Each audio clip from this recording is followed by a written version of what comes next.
A lot of people worship God with their words only, not with their lives, not with their hearts.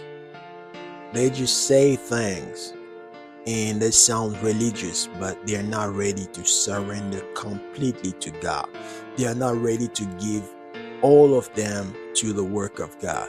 They are not ready to let go of everything to surrender and serve God. So Jesus was saying, some people just worship me with their lips, not with their hearts. Their hearts are far away from me. If you read the Gospel of Matthew 15, already from verse 8, you keep reading down, you'll see how Jesus was explaining that a lot of people, their hearts are not with me.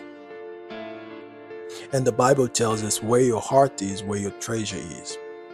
Now, you see, it's one thing to expect things from God. It's one thing to say, you are my God, you are my Lord, you are my Savior. It's one thing to say, I will follow you. It's one thing to say all these beautiful things.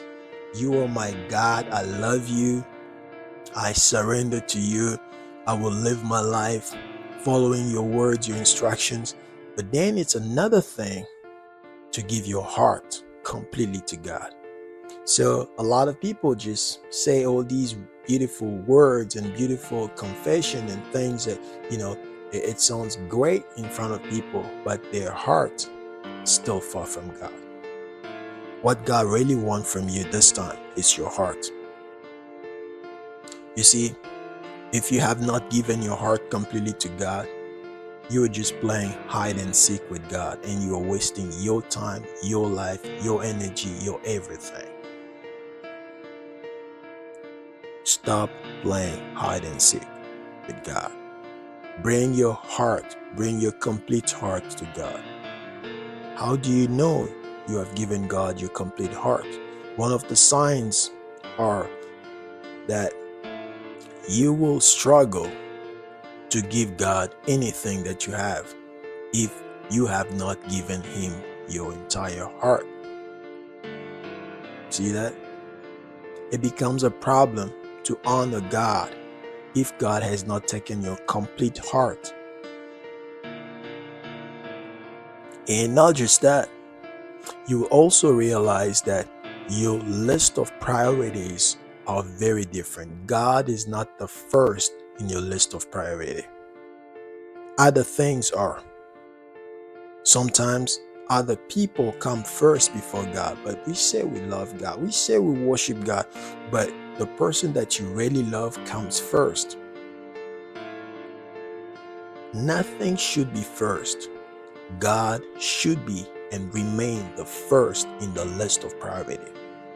If you look at your time, how you spend your time, you'll see that God is really not, God is really not there in your list. You don't spend much time with God, and that shows that shows where your heart is. It shows how much you value God, how much you appreciate God, how much is your priority, where you put Him in the list. God is saying He wants to be your first love. He wants to be the first to speak about before you make any decision.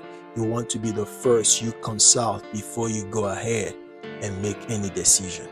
You want to be your first love. You want to be your first. You want to be on top of the list. Do not compromise to be accepted. Rather, put God first. Then every other thing will fall into place in your list. Keep your heart for God.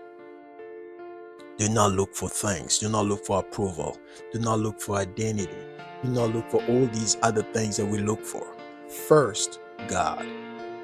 Worship God with your heart, not just with your words. Your actions, your reactions, your lifestyle will change once your heart is completely to God. You don't have much time. Jesus is coming. It's time to serve God. It's time to be serious with God. May God bless you, great man and great woman. It's time to rise and shine. Worship God with your heart, not just with your lips.